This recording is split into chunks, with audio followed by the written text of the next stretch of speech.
working. I'm really sorry, guys. Okay. I was just having some technical issues, and now it seems to be working, so this is good. Alright, so I have already a question. It says, sir, is it possible to go through intersections of sets and unions? In other words, finding A union B union C from a diagram. And others like that. I'm not really clear on how to find these different combinations of them. Okay.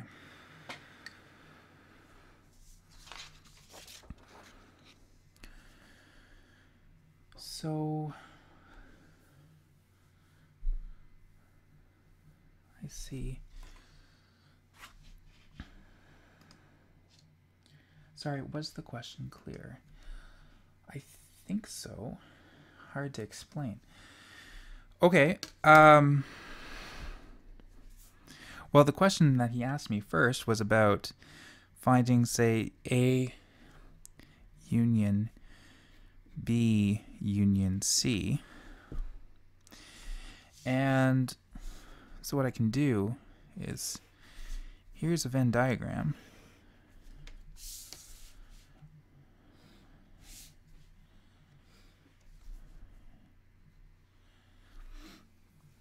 Okay, so I start drawing out my Venn diagram. I have my box describing the universal set. Then I have set A right here. I have an intersection, or sorry, I have a set B here. And lastly, here's C. And you're asking me to find the union of all of this.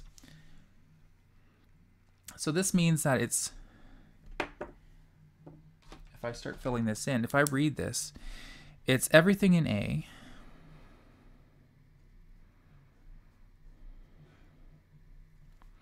or everything in B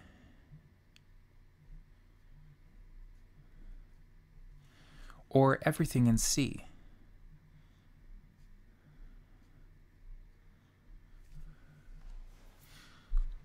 So this is the diagram for A union B union C.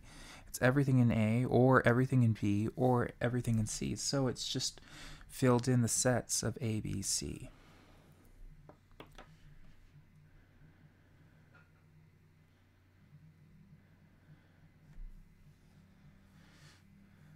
Now, is that answer your, I think, your first kind of question, finding A union B union C? Now, if there was a prime in there, okay, well then, let me move that over. Here I have, say, A prime. Okay, well, just to as a refresher, if I do A prime, remember, here's this is the set A, and everything outside of it is called A prime. So if I shade that in, that's everything in here.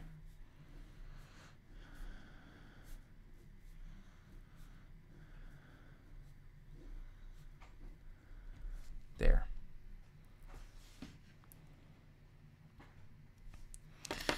Now you're asking me, what about if I say have A prime union B,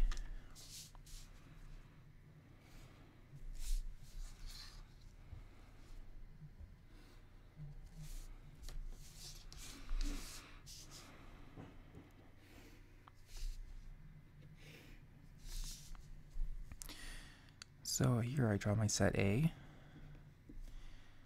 and I'm going to have a set B here. There's my universal set. So in this case, it's everything outside of A, so everything outside of A,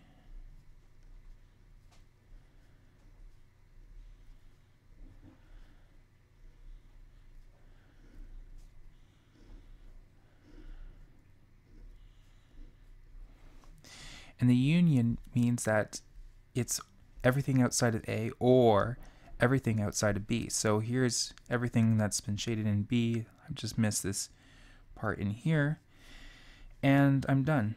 So the only part that's not shaded is this part right in through here.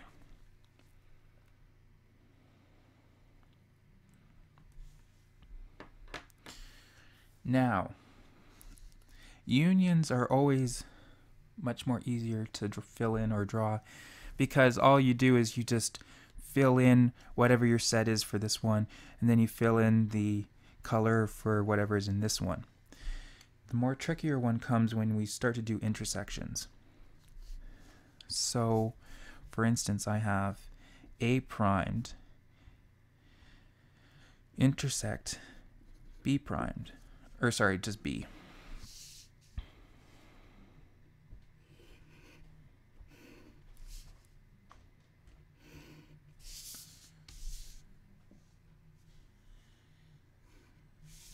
Okay. So,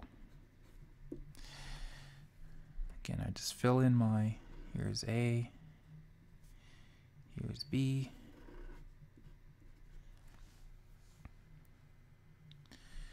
So, let's see.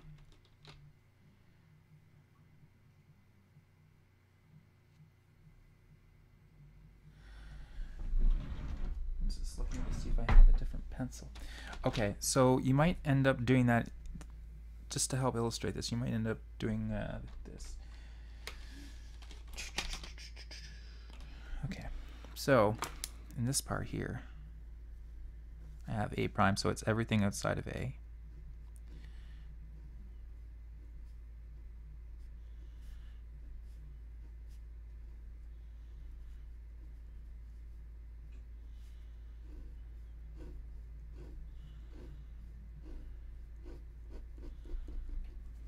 Okay, the next part I would do is everything that's B. So I get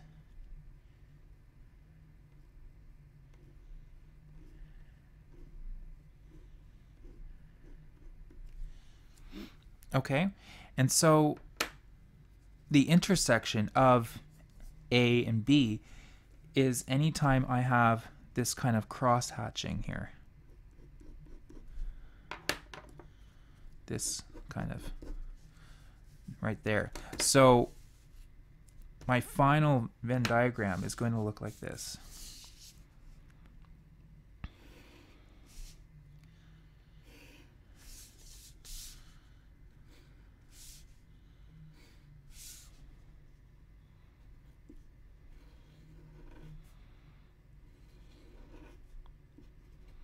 So this is A prime intersect B. So it's everything outside of A and in B. So this is my area that I'll fill in.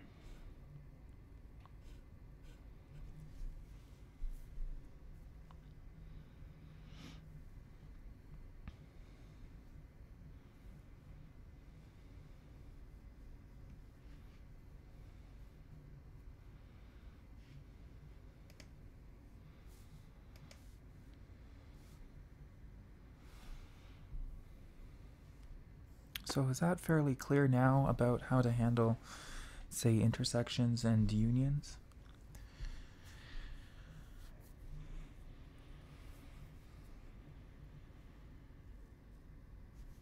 I'm not sure if you have any more questions then about that, or if you want me to do another example using intersections. Would to, yes, okay.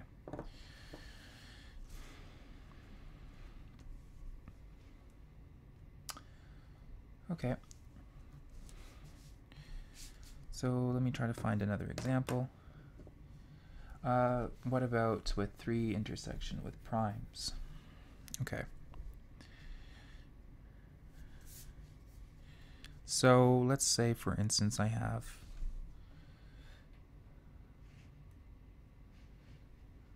or a mix of union and okay. Sounds good.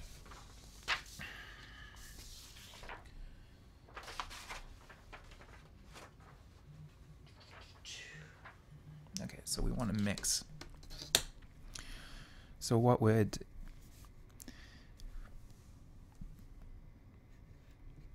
A prime union, let's say B intersect C prime.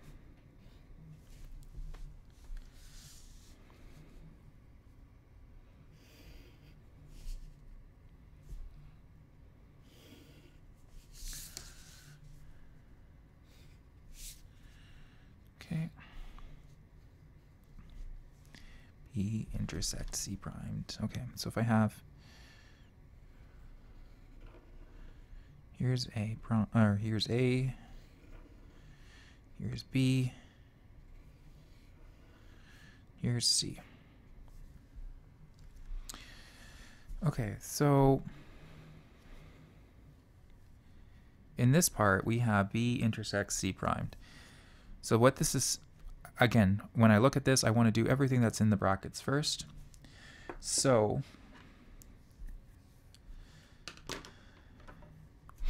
everything, okay, so I'm looking for the intersection of B, all the elements that are in B and outside of C primed. So I guess if I wanted to do it the same way that I've been doing it before, everything outside of C, or sorry, let's do everything in B. So there's everything in B. Now I have everything outside of C. So with this, everything outside of C.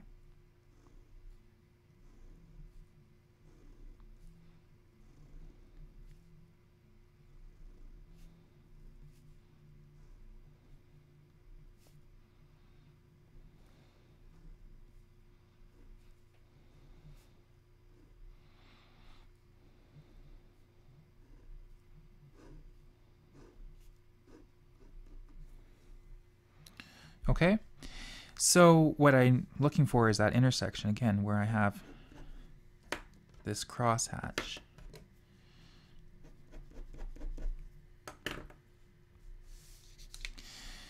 So let me just redraw that. The nice thing when you're using pencil is that you can erase this and you're left with that cross-hatching. Okay.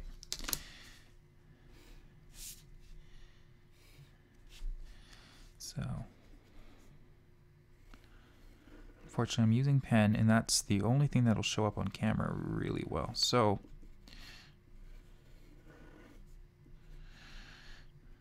okay, so the area in here is what we're going to fill in here. So everything. Okay, again, that's everything outside of C primed intersect with C or with B. So we did that step. Okay, so I have that. And what I'm going to do now is I'm going to use the union of A prime. So that's everything outside of this. So because it's the union, I can just keep adding onto this drawing. So it's everything outside of A primed, or sorry, everything outside of A. So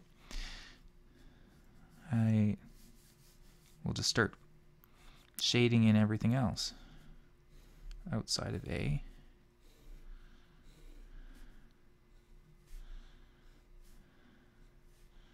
Being careful not to shade anything that's inside of set A.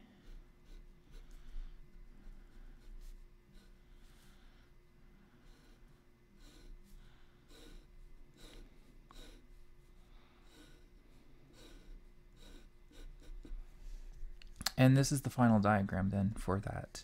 A primed union B intersects C prime. So again, if I look at this, it's everything which has B and C prime. So these are the elements that are in common with this. And then I take the union. So I fill in the rest of this color for A prime. And you're done with that.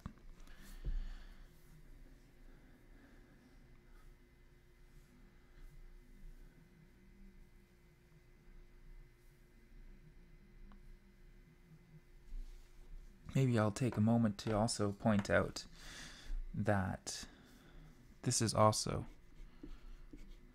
logically equivalent. If I can distribute this, I get A prime union B intersect A prime union C prime.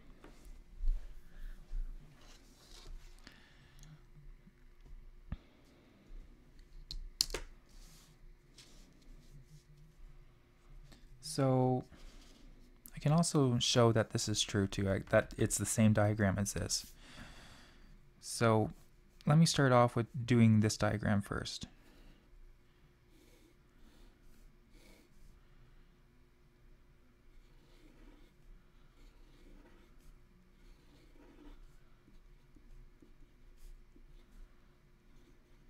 Okay, so this is A union B, or A prime union B. So it's everything outside of A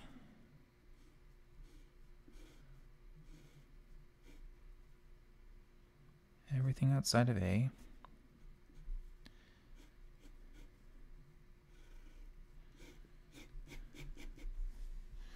so I didn't fill in anything in A, or B, so I get to fill in this area here because this is with B.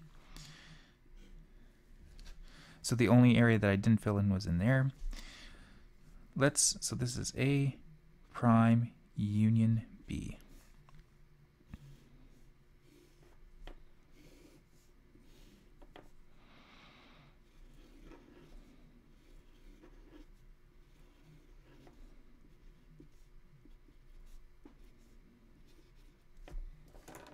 Okay. And then for this one, A prime union C prime, it's everything outside of A. Let's start filling that in. Everything outside of A.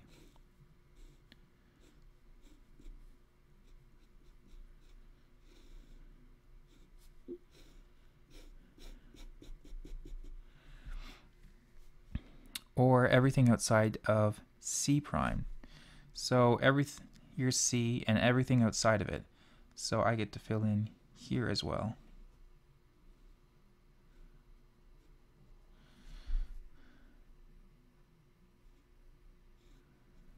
Okay. So the only areas that I didn't fill in was this area in here, and this, I have an area in here.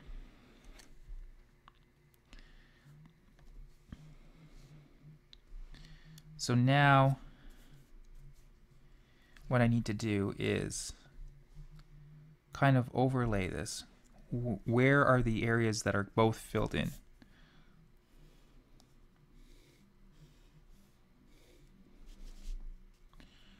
I have A prime union B intersect A prime union C. So now I need to look at these two diagrams, and I need to fill in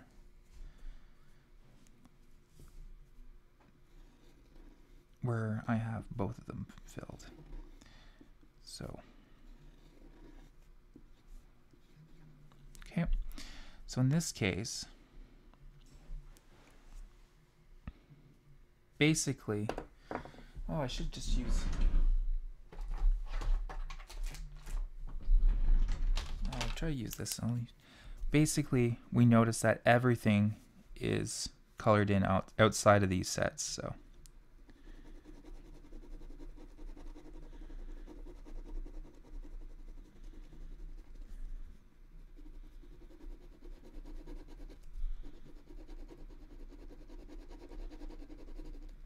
okay, now we start looking at the areas. Let's start working in A. So right in here, I'm working in A. The areas that are in common with both of these is just that area here. This is the area that are both filled in. So I'll fill that in here. Okay. Now I look at B. What are the areas that we all have in B that are common? And I have this area in here, this area, and I leave the center. That's not filled in. And lastly, I look at C. I don't have the same, I don't have any filling in here. I don't have any filling in here, but I do have filling in both of these here. So I'll fill that in here.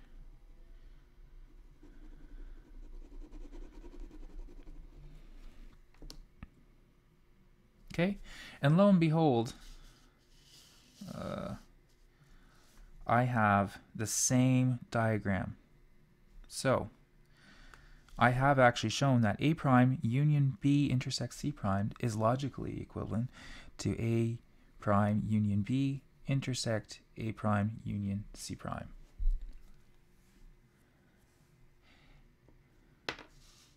It's different.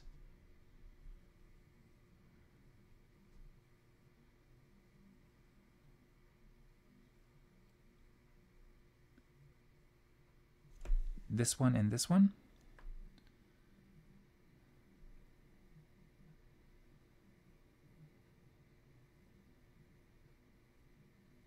Maybe. Did I make a mistake in this one?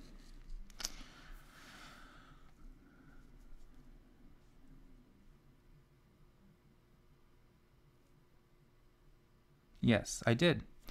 Because what I didn't fill in was everything outside of A, so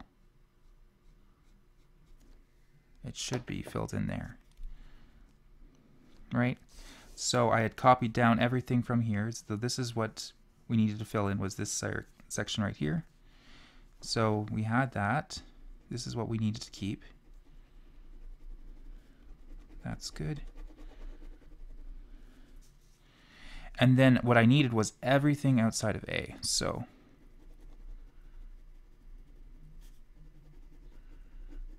good catch, because I needed everything outside of A.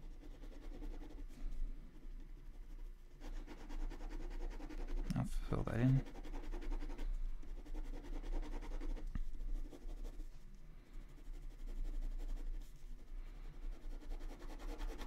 And I think you get the idea. But it's a good catch because I know from our rules of logic that this is what should still be very true. So it should be like that. And we do have the same Venn diagram. Thanks for catching that.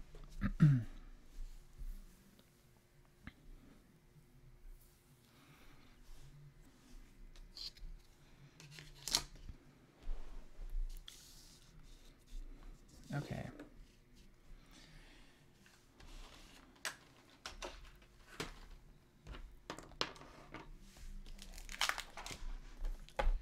No problem. Okay, does anyone... Okay, do you have other questions, or did you want me to do something involving, say, the principle of inclusion-exclusion? There's lots of other things that we could do. Or I could still keep doing Venn diagrams.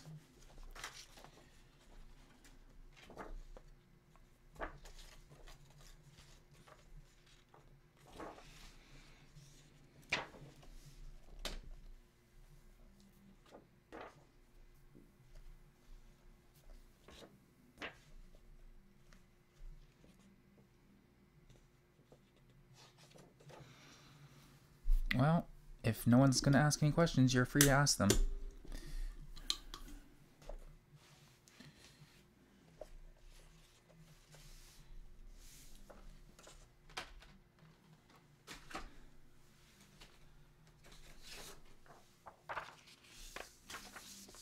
There.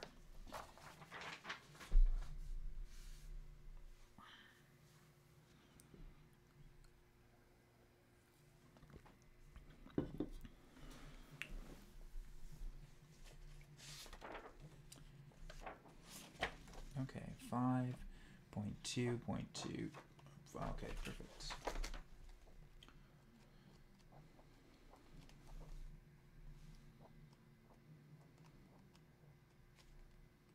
The wardrobe one with skirts and shirts and pants. Ah, okay.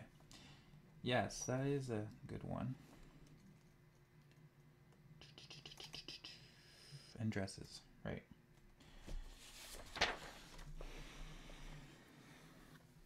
Okay, so I just found it.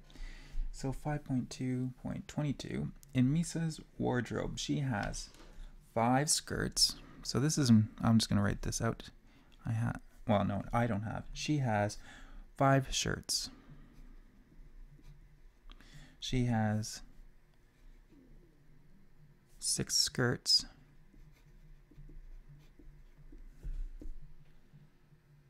7 pairs of pants.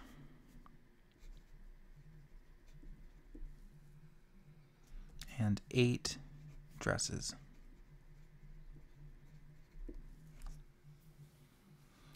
I think that's what's in the handout, but this is what's in from the Kohar's book.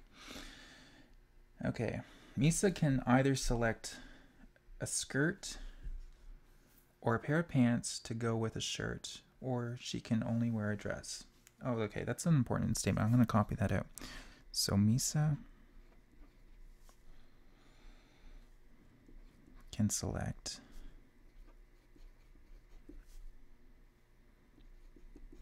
either a skirt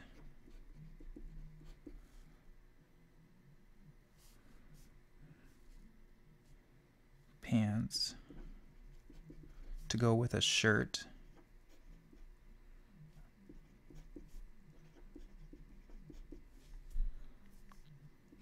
or she can only wear a dress.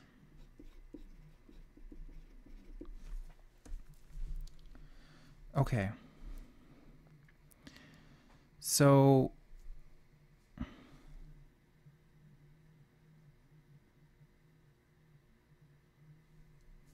here's one way that you can do. You can have, well, there's 5 choices for a skirt, and she can wear a shirt. Sorry. She has 6 choices for a skirt, and she's got 5 choices to wear a shirt. So that's 6 times 5. She has 30 ways to do this outfit. She has 7 pairs of pants. She has 5 shirts. So she's got 7 times 5. So there's 35. Did I make a mistake? 7 pants. Here's a shirt. Okay, so there's 35 choices there.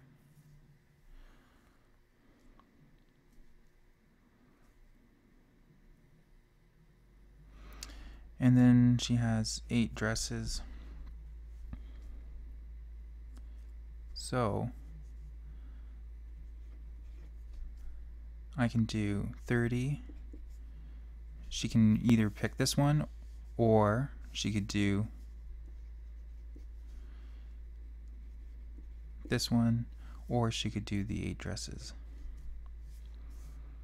So 30 plus 35 gives me 65 plus 8. Oh, 370.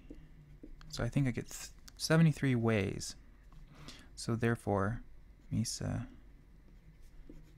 has 73 ways to pick her outfit.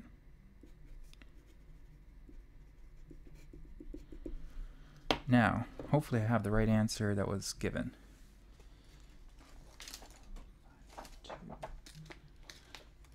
I'll even double check what I got previously.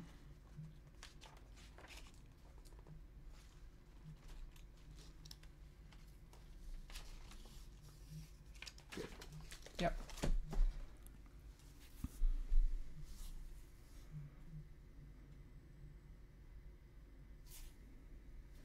So, this is right.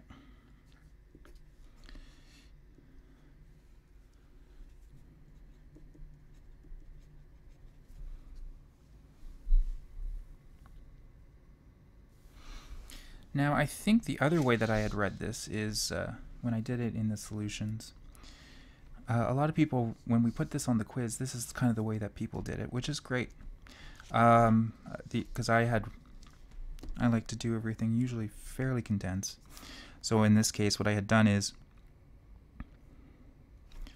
I had done that I have that she either picks the skirt or the pants,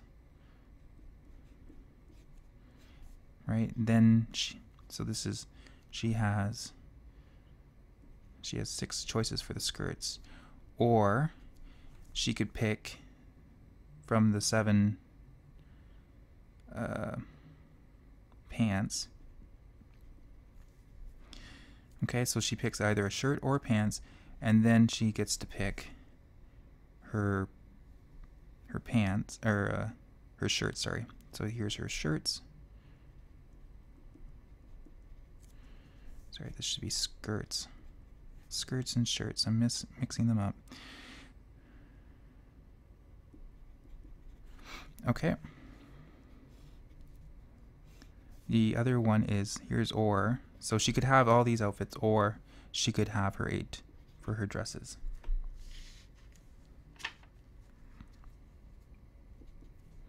So again, then there was 6 plus 7. So that was I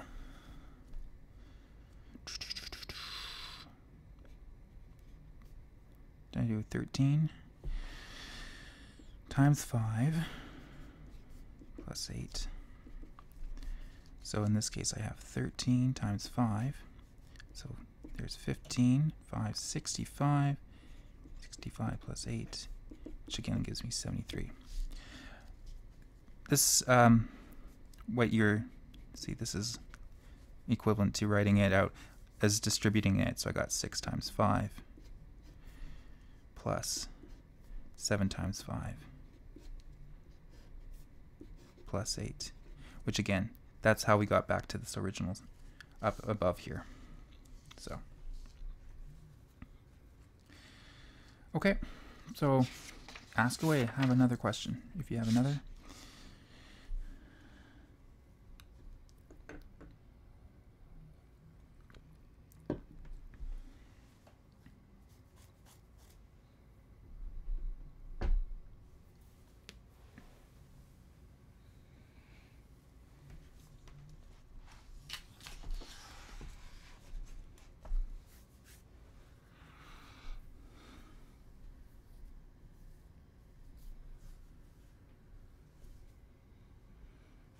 Assignment 6, number 17. Let's hopefully I have it.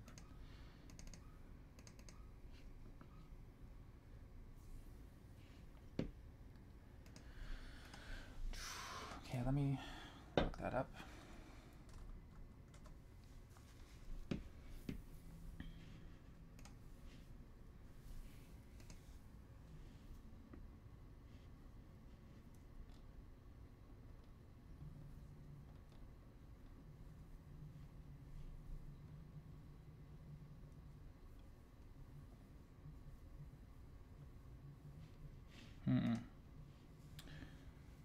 Naval cadets at RMC go to the Naval Association of Canada, 5 females. Okay, perfect.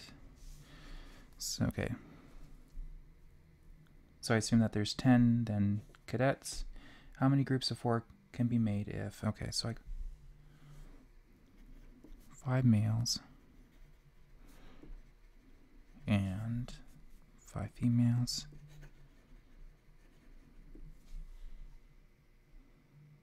How many groups of 4 can be made if there's no restriction? Okay, so in total then there's 10 cadets. How many groups of 4 can be made? Well, then that's just 10. I have 10 cadets. I'm going to pick 4 of them. That's it. It's 10 choose 4. And then you simply use your formula for the binomial coefficient, which is n choose r.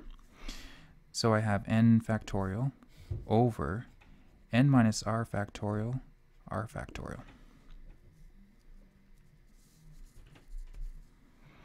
Okay, so again, I'll work that out. How many groups of 4s?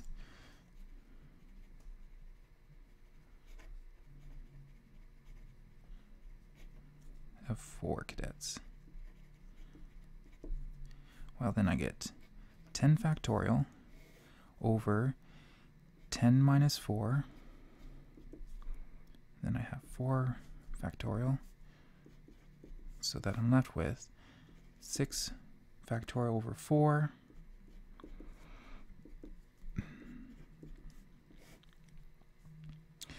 Now instead, I can start to write this out a little bit. So I get 10 times 9 times 8 times 7 times 6 factorial. All over 6 factorial. So that cancels out. And then I have 4 times 3 times 2 times 1. Okay, so try to simplify this as much as possible before we start doing ridiculous amounts of multiplication. So, for instance, I have 8 and 4. So 8 divided by 4, that's 2. Okay, and then lastly, I can cancel out that 2 because I have a 2 down here. The next one I have is 3. 9 divided by 3 is 3. And I don't really care about the 1, so now I'm left with the final of 10 multiplied by 3 multiplied by 7. So that I'm left with 30 times 7. And so 3 times 7 is 21. And then I add an extra 0 for the multiplying by 30. So there it is.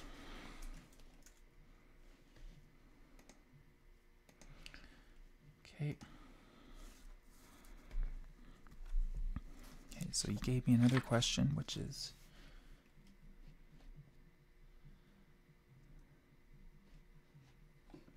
okay, I understand going from the choose to the final answer. Okay, perfect. Okay. So how many groups of 4? Okay. So that would be 10 choose 4 males, 5 choose 4. Yes, that's right. So it would be if it's only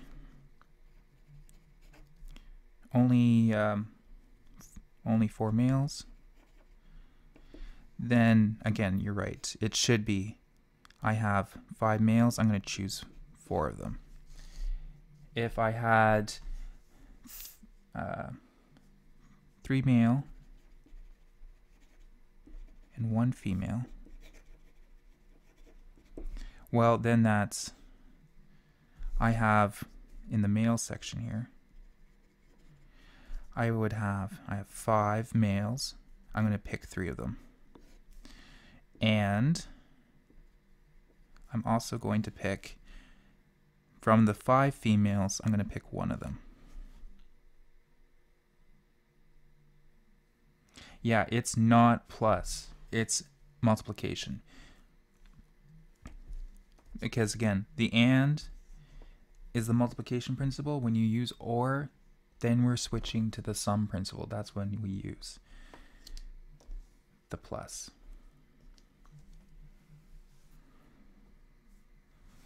And so here's the female.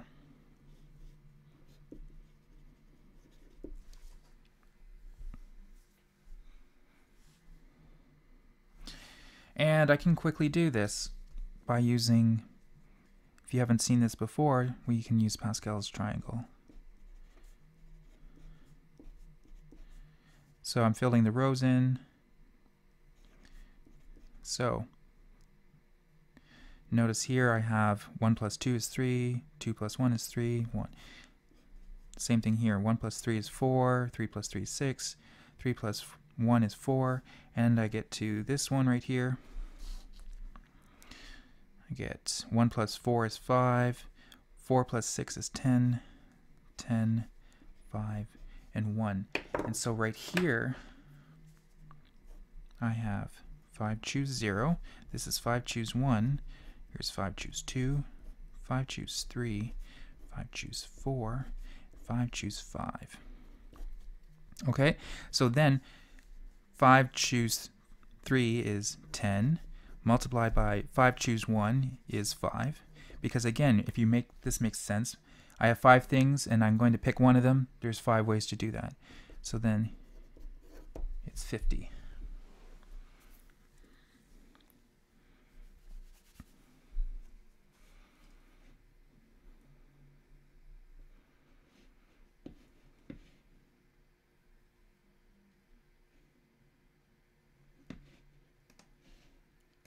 Uh-oh. Hopefully it's streaming okay.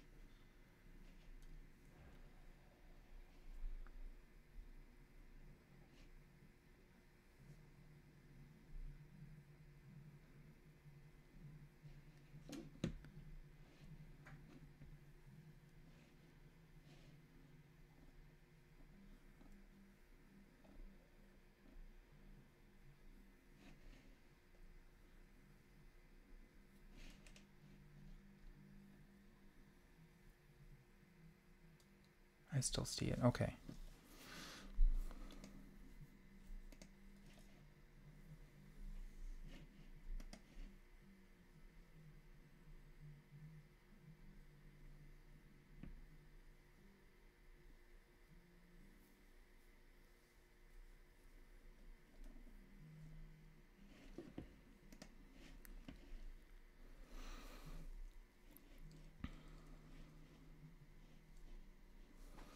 Okay, so is there any other questions you got?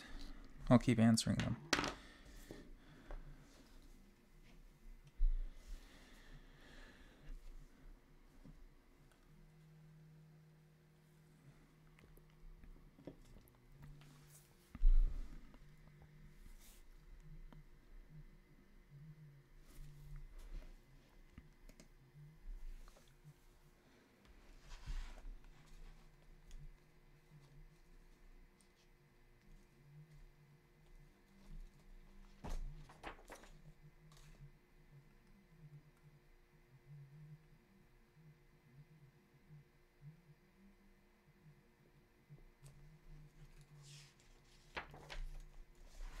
One from an older exam. Okay.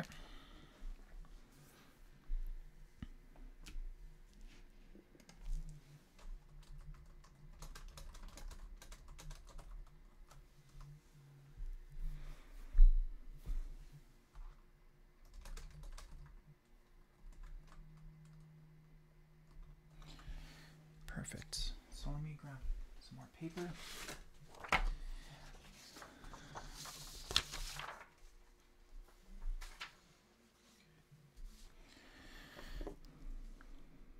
Let U be the universe. Sounds good.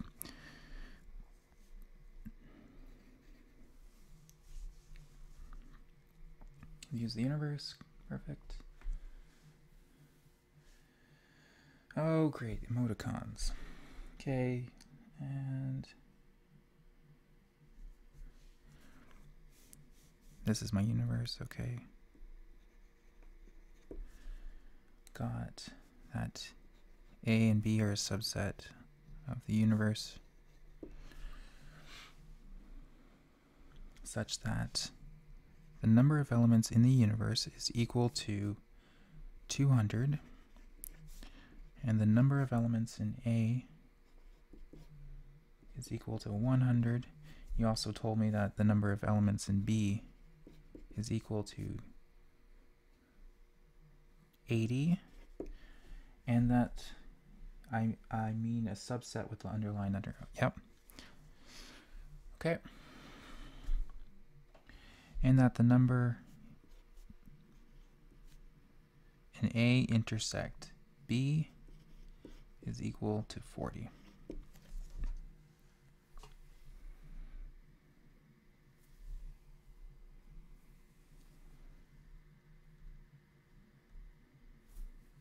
Okay, so what's the question that it's asking?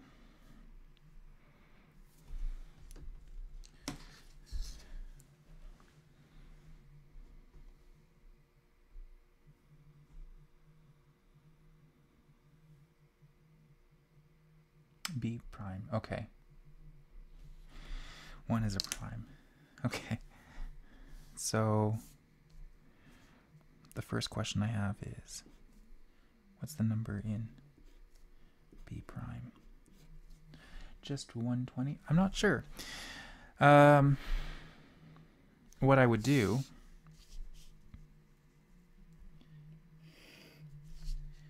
is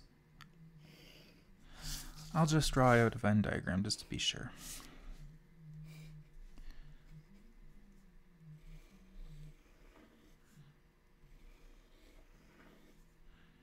Here's A, here's B. In the middle, I have 40. For the number of elements that are in A, I have 100, so I'm going to subtract the 40 so that I'm left with 60. In B, I have 80 elements in total, but I'm going to subtract the intersection here so that I'm left with 40. So if I add these up, the union of A, B, and C, of A and A union B is 60 plus 40, which is 100, and I get 140. Remember, the entire universe is 200, so the number of elements that are in A union B is equal to, again, 100 plus 40, so I have 140, which means that everything outside of here is 200 minus 140, okay, which gives me 60. So there's 60 outside of here. So everything outside of B is all of this space here. So you're right. I have everything outside of B, which is 60 plus 60 gives me 120.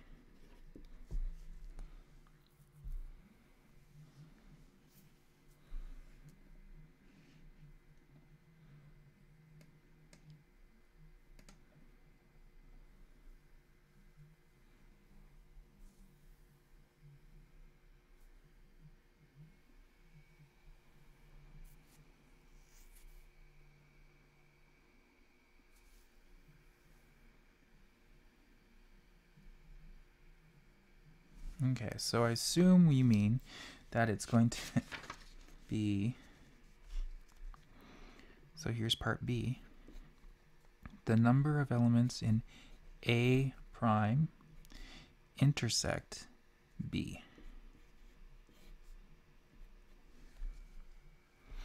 Okay, so again, it's all the elements outside of B, or sorry, all the elements outside of A, so there it is. So it's this one and in B. So it's just right in there. What else is all? That this is all the elements outside of A and also in B. So here's all the elements that are outside of A and also in B. So it's just 40.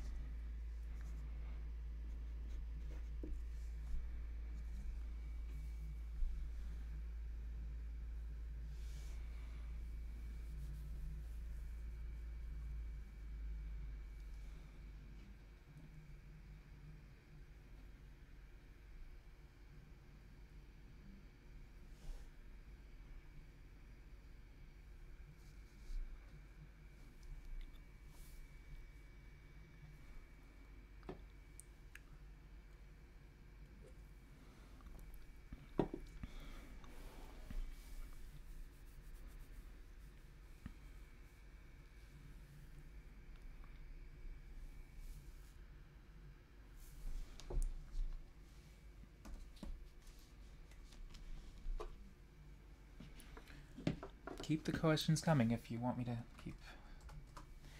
Okay. Okay, so the next question I guess I have here, he's asking me about, so then the number of elements that is in A primed intersect B primed would be just what's left in the, well, gotta be careful. Is this what you mean by intersect? Or did you mean union? Okay.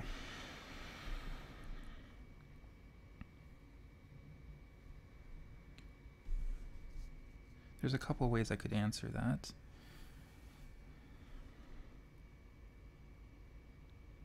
So in this case, it's everything outside of A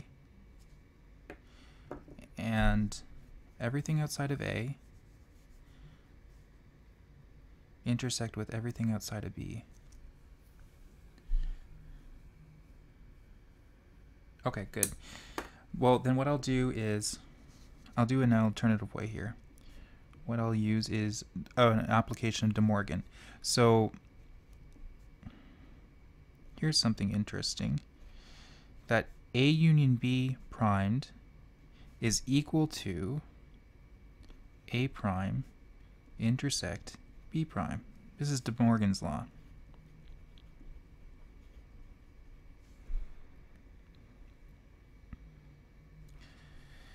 So here's just a different way of doing it. So in this case, like you see, I'm applying my prime, like my negation to it. So I got A prime. The prime applied to the union becomes an intersection, and then I get a B prime becomes B prime. Good. So what I can do is that this is equal to A union B prime. Okay? And what this means is that if I want to take, I want to take the complement of A union B. So what I can do is it's everything, it's the universe minus the number in the union. Okay, so I get everything inside of the universe, so that's 200. I know what's in the union here is 60 plus 40 plus 40, which is 140.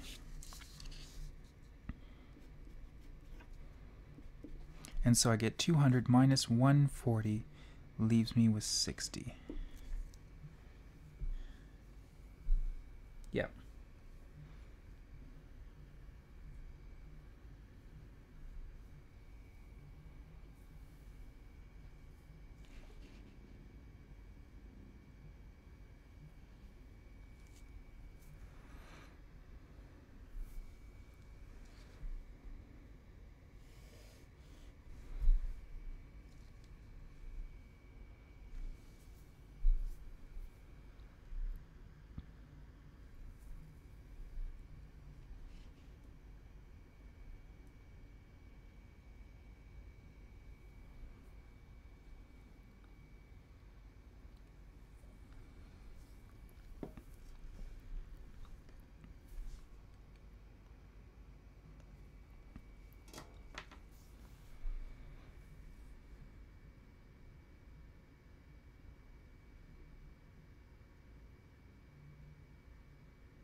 So, perfect.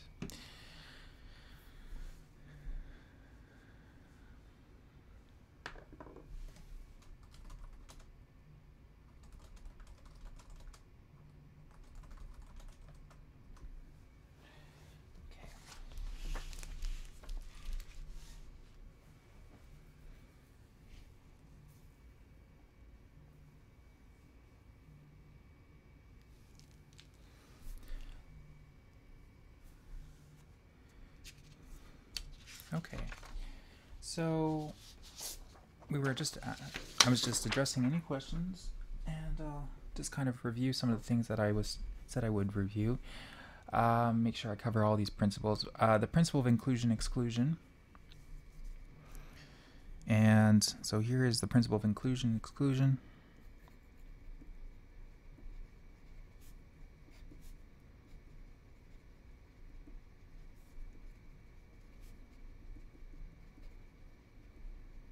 Okay. Oh, okay. Sure. I have another question from a previous exam.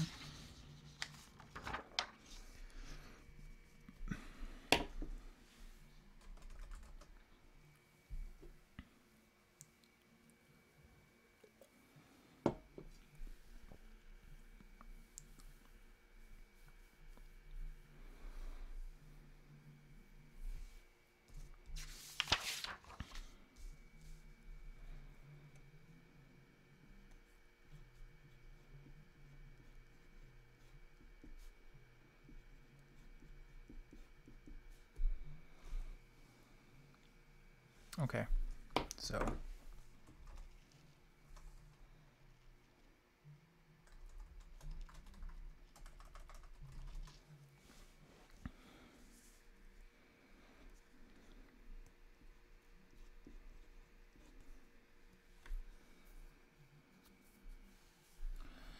is there a solution set available for the 7 December 2015 May MAE 106 exam somewhere?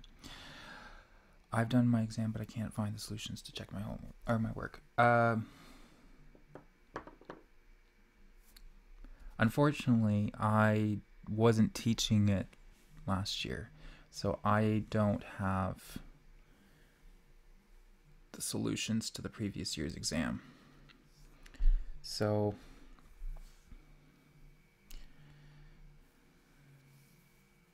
what you should do is send an email to your course instructor and ask him to pass that message along to one of the previous instructors so that he could get maybe some of the solutions that was done for that year.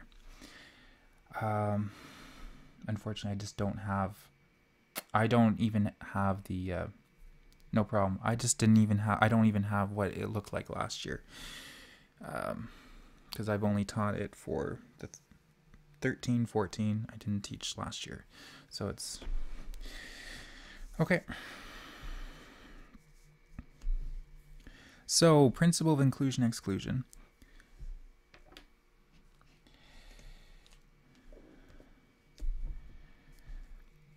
This is for two sets that I have the number of elements that's in A union B is equal to the number of elements in A plus I add the number of elements in B. And because there could be elements that I've double counted in between A and B, I want to subtract A intersect B.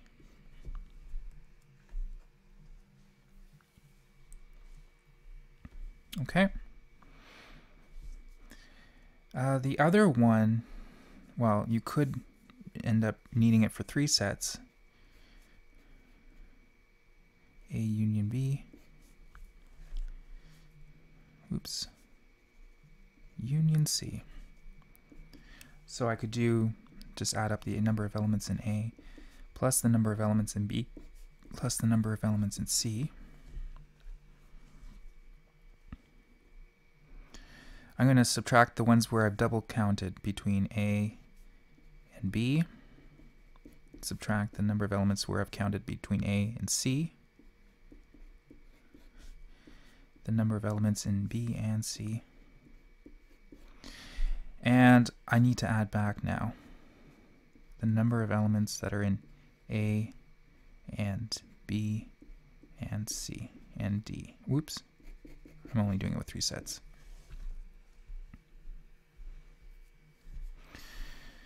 And I should have the correct number of sets here, because if I have three sets and I want to pick two of them, that's 3 factorial over 3 minus 2 factorial 2 factorial. So then I'm left with 1 factorial over 2, 3 times 2 factorial, 2 factorial, so I'm left with 3. So good, I have three intersections there.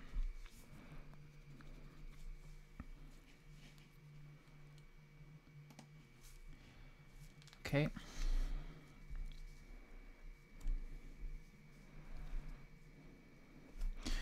Now also we have combinations and permutations. With combinations, the order doesn't matter.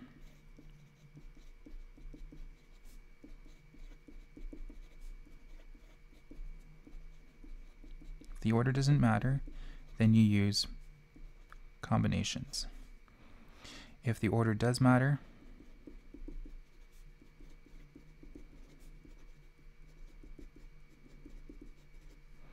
then we use permutations. Or, yeah. Okay.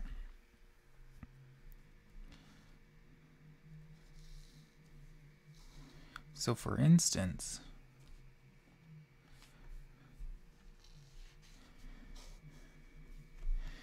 if I had, let's say I had 5 cadets, and I wanted to form a committee of 4, or sorry, I want to, pick 3 of them to form a club.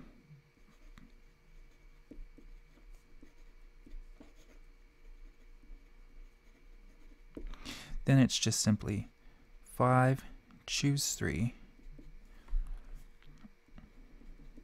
and just applying that formula so that I get 5 factorial over 2 factorial over 3 factorial.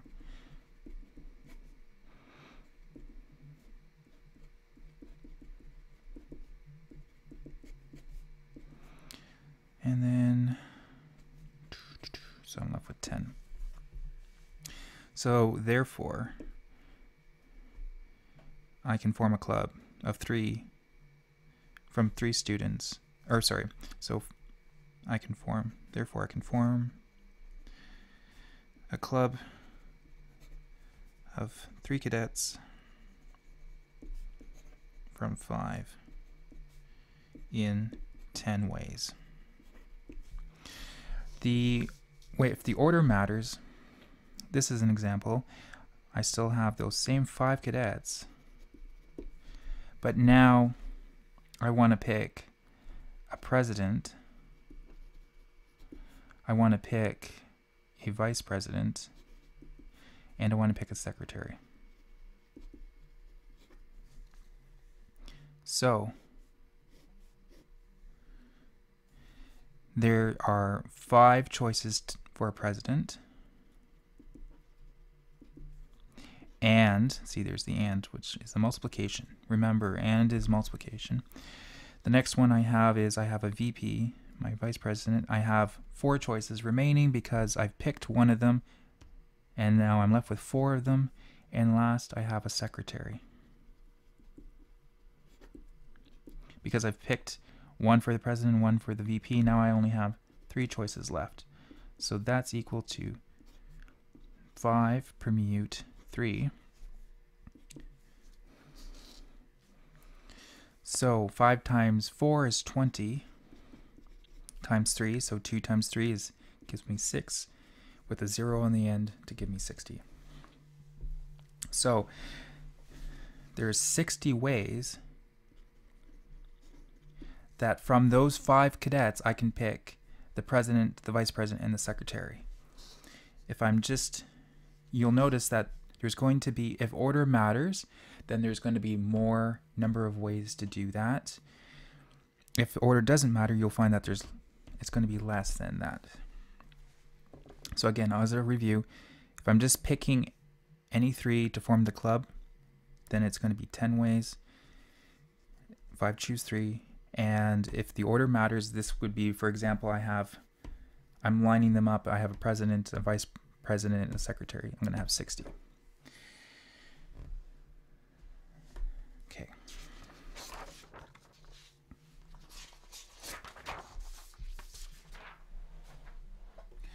Let's go over the basics of probability. And there's 3 axioms of the probability. So the first thing is we have our sample space. So that's everything. And we use S. So this is our sample space.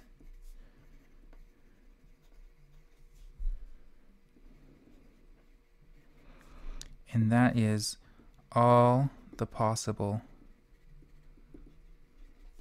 outcomes of the experiment.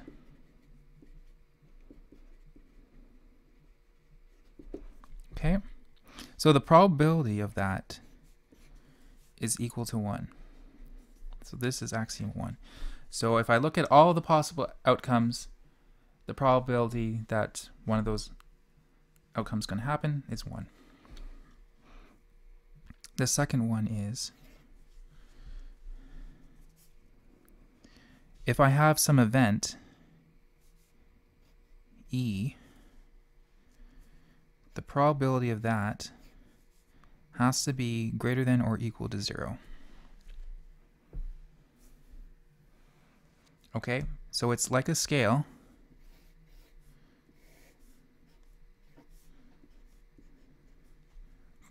That the event has to be bounded inside of this. It has to, it can be 0, it can be 1, but it has to be, or in between here, so it has to be in there. So you can think of it as a scale, where the probability of 0, that's impossible, and the probability of 1, it's going to happen, that's certain. And in between is your measure of uncertainty. Okay, and lastly is if you have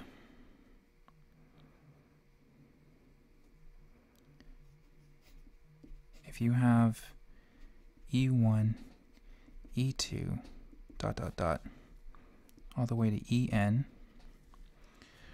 are mutually exclusive events.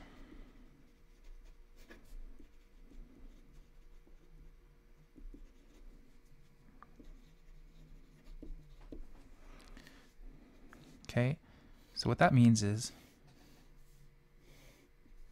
here's my sample space, that the sets do not overlap with one another. So here's E1, here's E2, here's E3, ...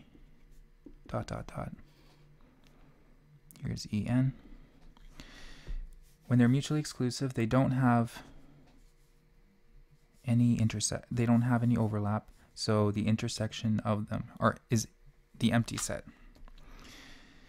So if I take the probability of the union of those,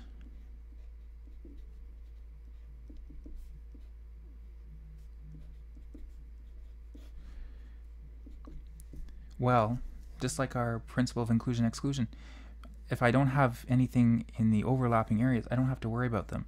I can just simply add them up. So if I take the union of them, it's simply the individual probabilities of those sets. So if I take the union of it, it's the probability of E1 plus the probability of E2 plus all the way to En. Okay, so that's the third axiom. If it makes more sense, I can do it just for simply 2 events. So in the case of 2 events, because you're used to seeing, say, your Venn diagram with circles, here is 2 events that are mutually exclusive, E and F, and notice the intersection is empty.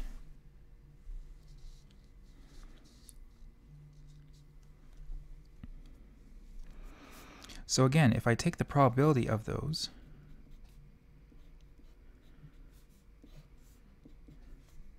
well, I don't have any intersection to worry about, so it just becomes the probability of E plus the probability of F.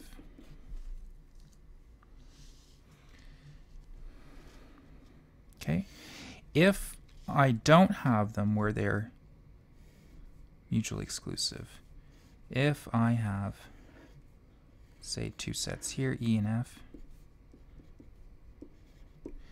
then what I need to do is using the principle of inclusion-exclusion.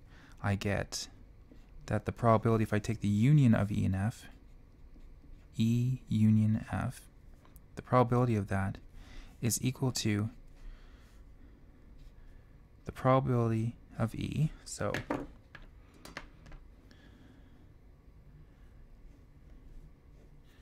I get all this probability in here. I want to add that up. Plus, I want the probability inside of F. I want the probability of that.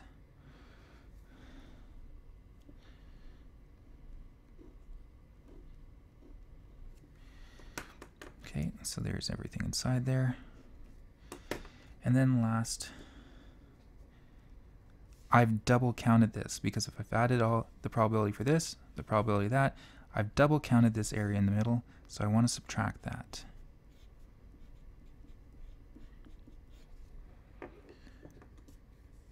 So that is kind of like, well, if I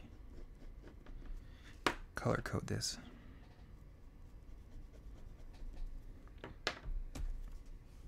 There's the principle of inclusion-exclusion with two sets for probability.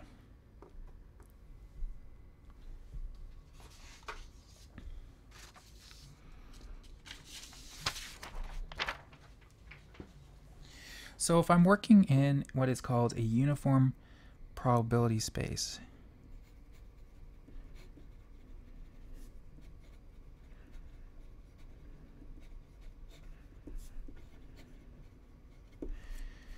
it means that if I draw my sample space, that each of the outcomes that are in the sample space are equally likely to happen. So for instance, I say I have these dots in here. These represent outcomes.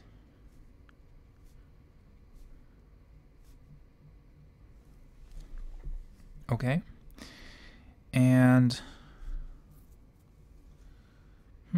what I could do is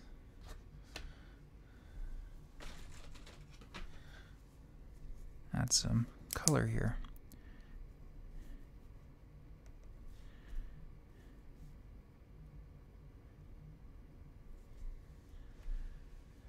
Okay. And let's say that these are dots that I'm randomly going to pick. If I was to randomly pick them, what's the probability that I'm going to pick a red dot? So what I'm going to do is I'm going to let my event R be the event I pick a red dot. So if I want the probability of that, the probability of R,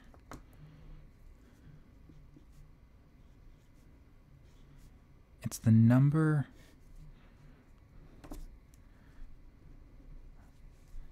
of elements in R. So if I look at that, I have 1, 2, 3.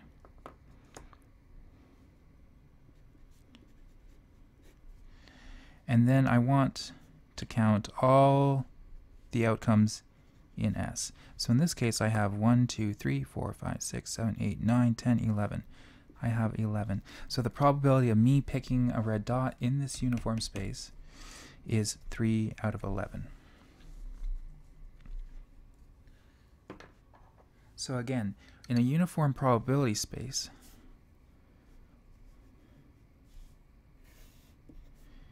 it's where all the outcomes are equally likely to occur.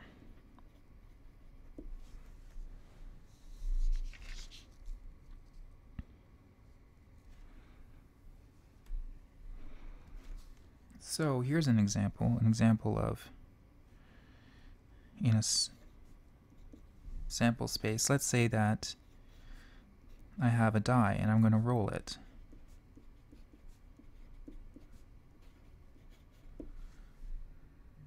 Each of these outcomes is equally likely of occurring. So for instance, if I wanted to know what the probability of, say, a 6,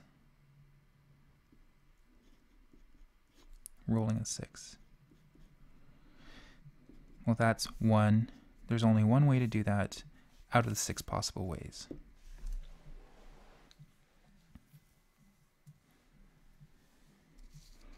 I could have a S be,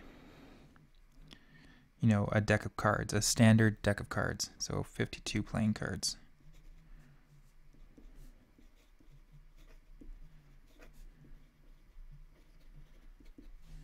What's the probability of getting the Ace of Hearts?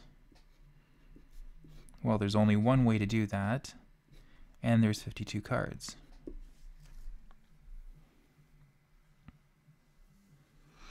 So here's an important difference between events and outcomes. I can still be a uniform probability space, and let's say that I want to pick What's the probability of me picking a heart? Well, there's 13 hearts in there in total, and I have 52. I can also reduce this down to the chance of me picking a heart is 1 in 4. Now you might say, oh, well, the probability is not the same. That's right, it's not the same, but the probability of me picking a card out of that, one of those outcomes, is 1 in 52, and this is an event, so it's actually a subset of this uniform space. So this could have easily have been broken down to, what's the probability of picking a an ace,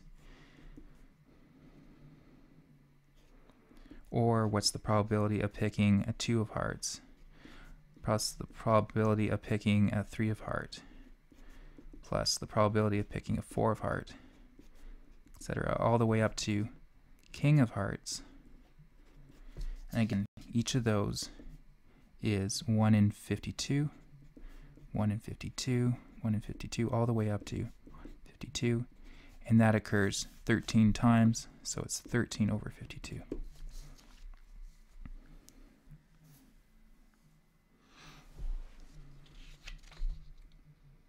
Okay.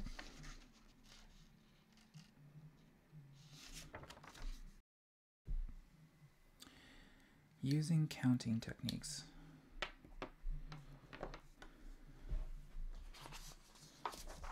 So we were talking about that earlier, where we had, say,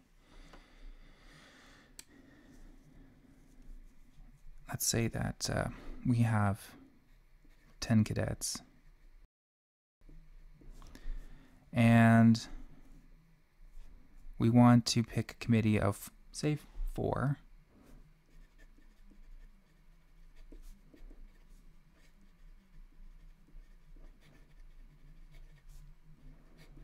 Of 4.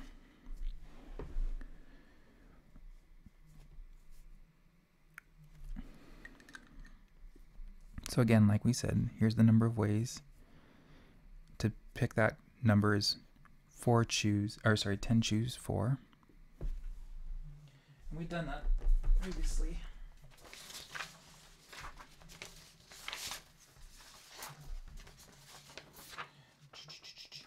So that was 210. There's 210 ways to do that. So a question could be that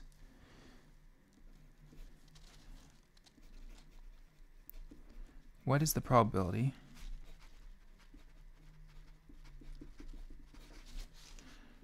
that if each cadet was randomly selected,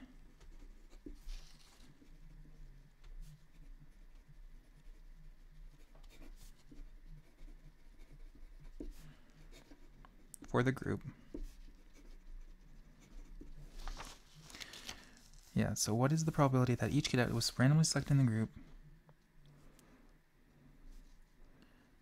that there is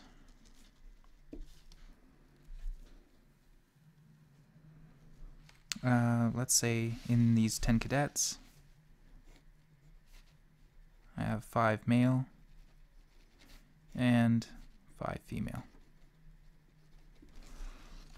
What is the probability that, let's say there's going to be 3 males and 1 female. So the probability of that is, well, I have 5 males. I'm going to pick 3 of them. And then I'm going to have 1 female. So from the 5 females, I'm going to pick 1 of them. Okay. So I think we've done that before.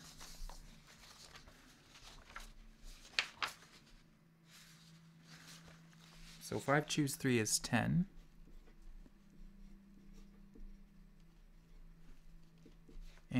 and I have 5 choose 1, that's 5, so I'm left with 50. So the probability then is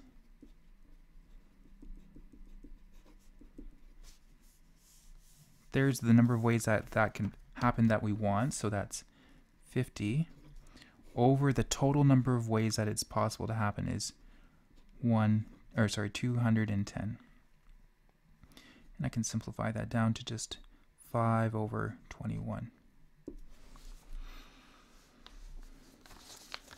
And this is in lowest terms because 5 is a prime number. So let's stop that. So that's, you know, this is an example of probability, of calculating probability using counting techniques.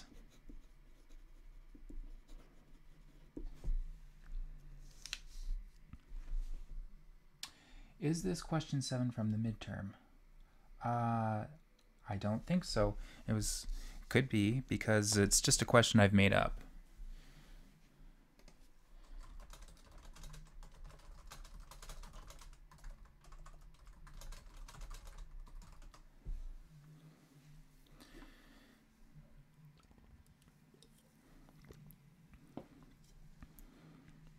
So this is an example of using counting techniques. And this is one where we have combinations. You know, here's another typical one. Let's do one with permutations.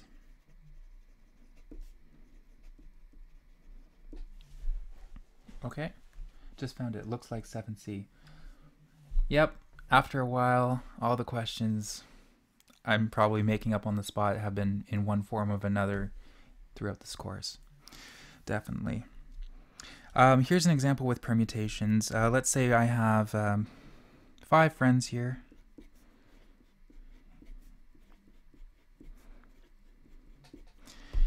And 5. I said 5. So let's say they're not twins, and they all have different ages. So like this friend here, he's like I don't know, 16. Here's someone that's 17, and here's someone that's 18, 19, and 20. I'm very creative when having these ages. Anyways, let's say they just kind of randomly line up. If they're going in ascending order of age, how many ways can you do that? Well, there's only one way to do that. Now, how many possible ways could they have lined up? Well, I have 5 friends, so in the first spot, I could have had 5 choices for the first friend. Once I've picked it for this first friend, for this first position, I have 4 remaining for this next position. I have 3 remaining for the next, times 2 times 1, so that's 5 factorial. So 5 times 4 is 20, times 3 is 60, times 2 gives me 120. So here's a question that could end up that what is the probability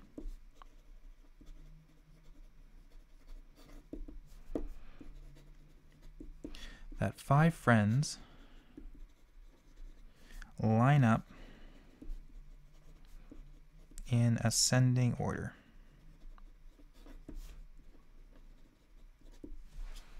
Well, there's only one way that can happen, and there's 120 different ways that it can occur. So you could have it as 1 over 5 factorial, and that's also equal to a 1 in 120 chance that's going to happen. The other interesting thing that you could ask is, well, what if that's not what was on the exam? What if it's descending? Again, then there's only, again, one way that can happen. That would be if, you know, this person was 20 and this one was 19, 18, 17. There's only one way that they could line up in descending order. And again, the number of ways that could the number of total possible ways that you could line someone up, there's 5 factorial. So again, whether it's ascending or descending, you still have the same probability. There's only one way for ascending and one way to be descending. Okay, so I've gone about an hour and a half. Sorry, it's been longer than I was expecting, but I'll still keep going if you have more questions.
Okay, I was just making sure that there was any more questions.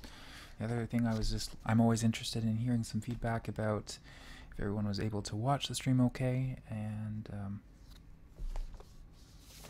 yeah. So I guess if there's no more questions, I'll start to wrap this up. Again, I'll try to broadcast again tomorrow night, live streaming over YouTube. I'll be focusing on... Tomorrow will be on random variables and probability distributions. So we're going to look at... Oh, and then maybe I should talk a little bit about conditional probability, because that's also important. Things like Bayes' theorem and using probability trees to find what those probabilities are. That's what we'll probably start talking about tomorrow night. We'll talk about probability distributions and the expected value of a random variable as well as the variance. And then to wrap it all up, we'll talk about the 2 special distributions that we talked about when we were facing experiments of a certain kind, with the binomial distribution, again, where we're expecting that when we have an experiment where we have n identical trials, those trials are independent, and that there's only 2 outcomes that we can label either as a success or a failure. And the last one is the normal distribution, and that's where we start to bridge that gap between discrete mathematics into continuous, we can start to look at things of, say, grades, looking at distribution of grades. What's the probability of students having a certain grade in a course? And we can describe that using a normal distribution. And along with that, we'll look over how to use the standard normal probability distribution table so that we can look up those values and calculate the probabilities, and then be able to answer the questions at hand. So if there's no more questions, I'm going to sign off. Thanks again, and make sure you tune in tomorrow night at 9 p.m. Eastern Standard Time, well, when we finish up the last of this series on our review for MAE 106. Thanks.